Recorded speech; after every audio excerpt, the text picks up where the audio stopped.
Hey guys, hello everyone. My name is Tan Singh and I'm a third year student at IIT BHU and welcome to the episode number 14 of my podcast. It's been 77 days since I recorded the previous episode and uploaded it. And I know it's a very huge time because I thought this podcast would be a weekly affair and I'll be recording this every week. But I've not been able to do so several times, and the reason is other things just come up, and then a lot of work gets piled up, and I am not able to actually find time to record these episodes. So I found time after a very long period.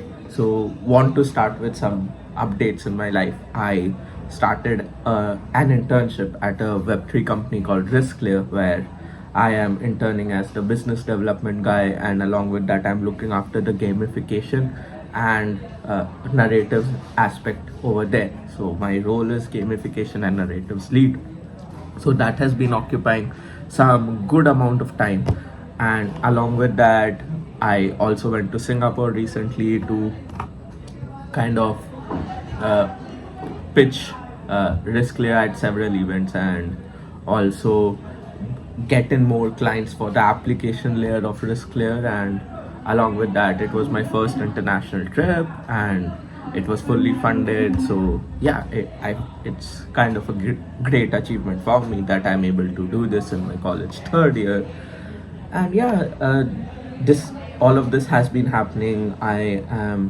Also I also vlog the entire experience, so I'll be putting out that vlog soon on this YouTube channel. So yeah, a lot of things have been going on lately in life. I've been reading some books as well, like this book, The Shortest History of Economics, one of the best books that I came across, and it's just a fun read. And along with that, I was reading the Almanac by Naval Ravikant. I have been consuming a lot of content, not in form of videos or books, instead in form of real life conversations with people. I've had a lot of conversations in the past 2 months, and each and every conversation was like so intense and so deep that I have developed a lot of understanding in several fields, and along with that, I've developed a lot of understanding in how to present yourself and how to kind of present what's going on in your head, how to phrase it out. So that has improved a lot in the past few months. So yeah, these are all the updates from my side. Now let's come to today's episode, which is gamble it all. What do I mean by gamble it all? I mean, like, going, does it mean going all in, एक चीज पे पूरा focus डालना, or does it mean कि you divide your focus in such a way that you're going to win no matter what happens? And what exactly does gambling it all means with respect to career, with respect to life? So first thing, if you're calling it a gamble, then it's obviously something that not a lot of people are doing around you, that not the general crowd around you is not doing. So that's what it means. That's why you're calling it a gamble. Otherwise, it would have just been a part or a process of something that everyone is doing. So that's the first part of it. And now, gamble it all. Are you going all in on it, on one thing, or are you going all in on several things that have synergies connected some or the other way? So my way of thinking over here is that I uh, my simple fundamental rule is to increase asymmetry in life. And how do you increase asymmetry in life? You increase asymmetry in life by having ownership of several things: ownership of any format, ownership of trust, ownership of content, ownership of a physical asset, ownership of stocks, crypto. So yeah, ownership of any form in your life can actually increase asymmetry. And so the basic foundation of asymmetric returns is to get ownership of things. If you're moving towards getting ownership of things, then you have higher chances of asymmetric returns in your life. So if I take, for example, if I take my example, the first thing I did in college was to take some money from my mom and start investing in stocks. This was a way to increase the asymmetry in my life. So obviously I took money from my mom, so I was kind of investing in large cap, mid cap stocks that I felt were undervalued, swing trading them so that I don't lose it all as well. So that the fear was there. So that's what I was doing. So the amount possibility of asymmetry reduced over there because large cap and mid cap stocks. But then I changed my strategy a little bit. Whenever I book a profit on a large cap or mid cap stock, the 50% profit will go into that large cap or mid cap stock, large cap or mid cap stocks again, and that other 50% of profit that's left out will be invested into small cap stocks of sectors that I feel will grow in the next few months. And now this increases the asymmetry I can get over there because small cap can give a huge run up if something cool comes up. So I just put my money uh, pot, into several pots of ownership where I can witness asymmetric return in any one of them. And the more pots I have, the chances of having those asymmetric returns increases. That's my fundamental thesis with stock markets. Now let's come to YouTube. Why do I make these YouTube videos? The simple philosophy remains the same. I own these YouTube videos. I own each and every piece of this content. I own each and everything. Like I own the whole video, and long format videos can get viral any day. So imagine I'm sleeping and someday one video goes viral. It will create a ripple effect for other videos as well. In fact, it will also create a ripple effect on other social media platforms as well. So yeah, that hope is always alive when you're putting things out there. And if I just put out videos out at a good pace, then I am increasing that asymmetry over here as well. And the satisfaction of just having ownership of something in life is amazing. And the fact that if I upload a video and that gives me that satisfaction of ownership, it's great, right? If you just have that satisfaction, it's kind of unbelievable. It's kind of a powerful thing to have. Key, if you're feeling low in life, record a video, upload it, you'll have a sense of ownership, and that's going to motivate you again. It's like a superpower you unlocked, right? So that's my thesis of making videos on YouTube as well. If I talk about Twitter, on Twitter I tweet a lot, I write a lot of threads, anything that comes into my head, any insight that comes into my head during conversations or when I'm just thinking, when I'm brainstorming, I put it out on Twitter. Now what actually I can do is I just need to log in on Twitter, go to my account, and if I have a vague memory of some thought, I can just search it on my account and I'll get exactly what I was thinking. So it's something I own. It's a piece of content that I own, which I can go back and forth. And along with that, this piece of content gives me like 20k to 30k impressions a week.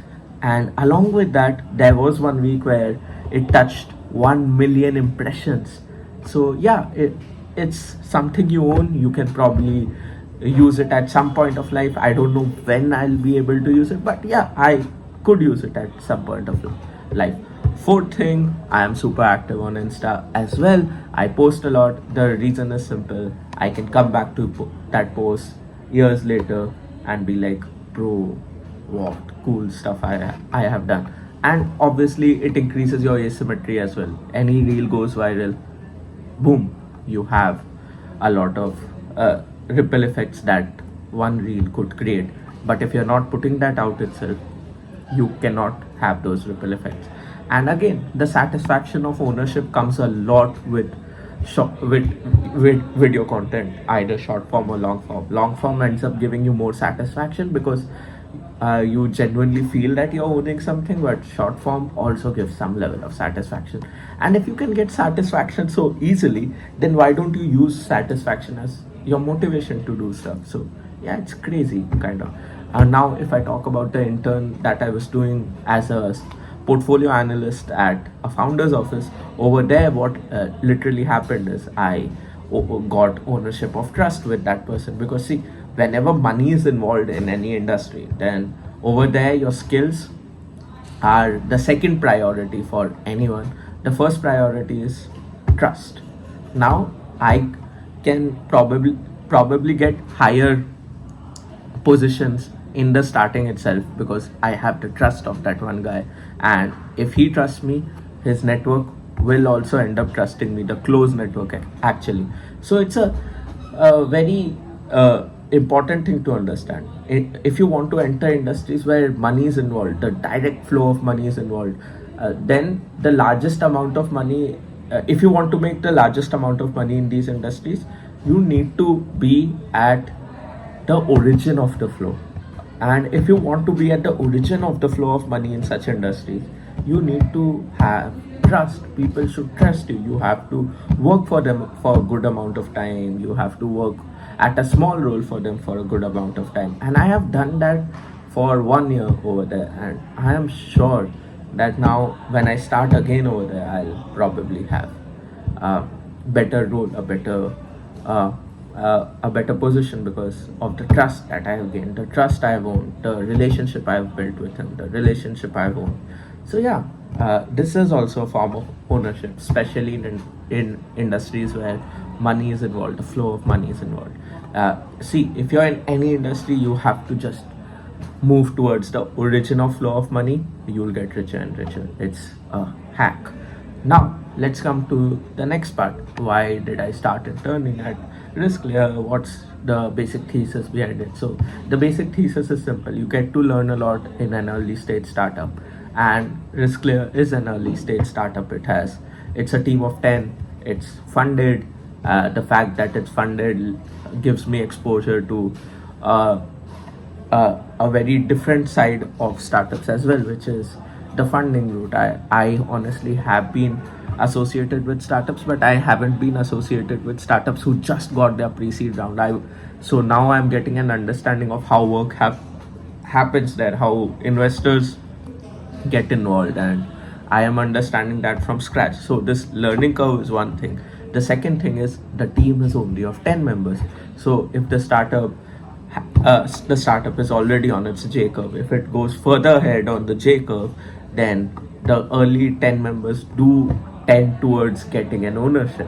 And this happens faster in early stage startups, especially if you were there from a very early time in it, like the first 10 members, first 5 members, they end up getting ownership faster than other people who join later, who join when there is more proof of work of the startup being built, when the startup gets popular, when there's more money being offered.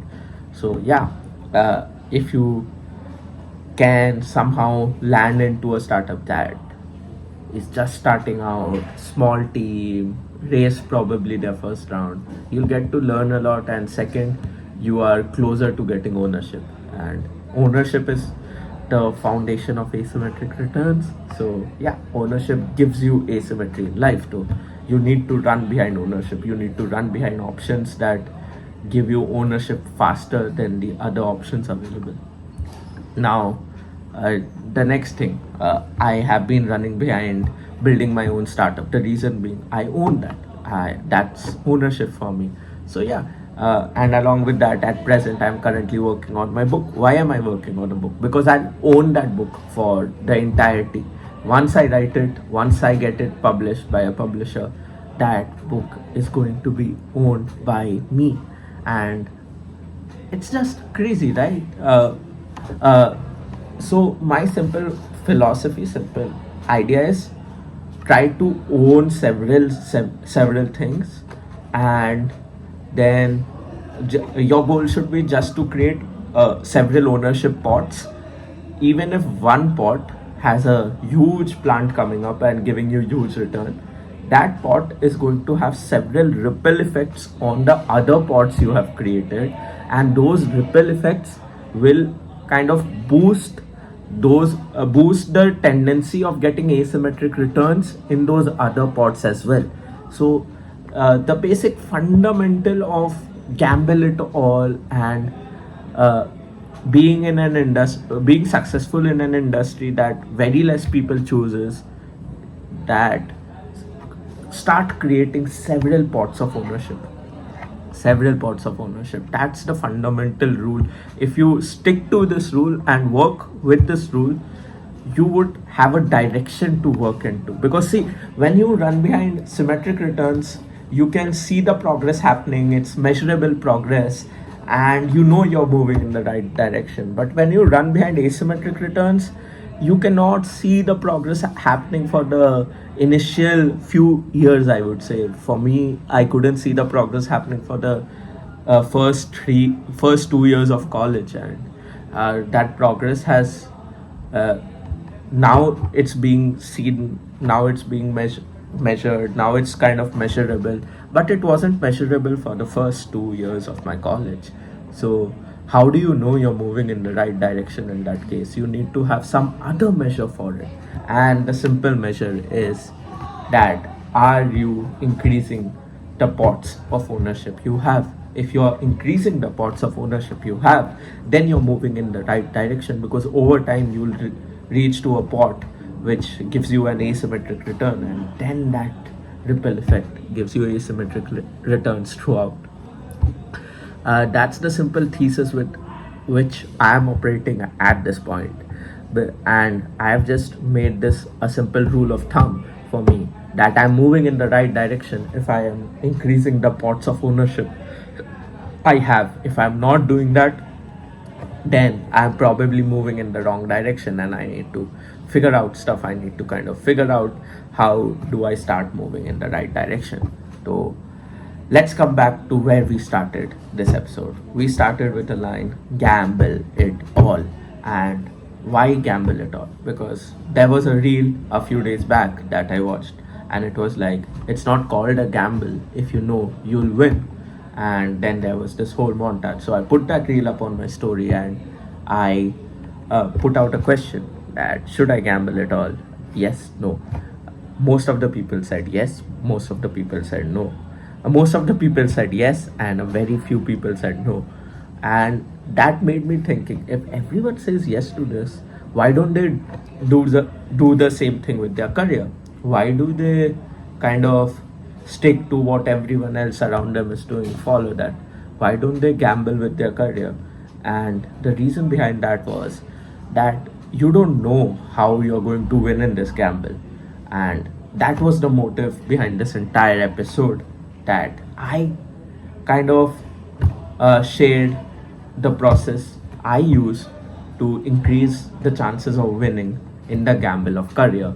And the process is simple: run behind asymmetric returns and check if you're running in the right direction towards asymmetric returns by having a simple measure, which is the measure of pots of ownership you have. If this is increasing, then you're running in the right direction towards asymmetric returns. And if it's not increasing, then you need to figure out what will the right direction towards asymmetric returns be. And that's it. This is the simple rule of thumb to win the gamble of career. And now I hope you're going to gamble it all, because it's not a gamble if you know you'll win. And that's it for today's episode, guys. Thank you for watching the entire episode. I hope you like my content, and if you do, then do subscribe and press the bell icon for getting notified for videos coming in the future, because I'm not regular with my videos. I have a lot going on in my life, and this is a secondary thing that I do. But I love sharing my journey with all of you, and you guys are lovely, because I never thought I'll have 500 subscribers and 500 people who I could just talk to randomly whenever I am feeling low. And now I'll be uploading this video, so it gives me a sense of ownership and pushes me to work and gives me some amount of satisfaction in my life. Thank you. Bye. Meet you in the next episode or the Singapore vlog that I'll be uploading. Bye.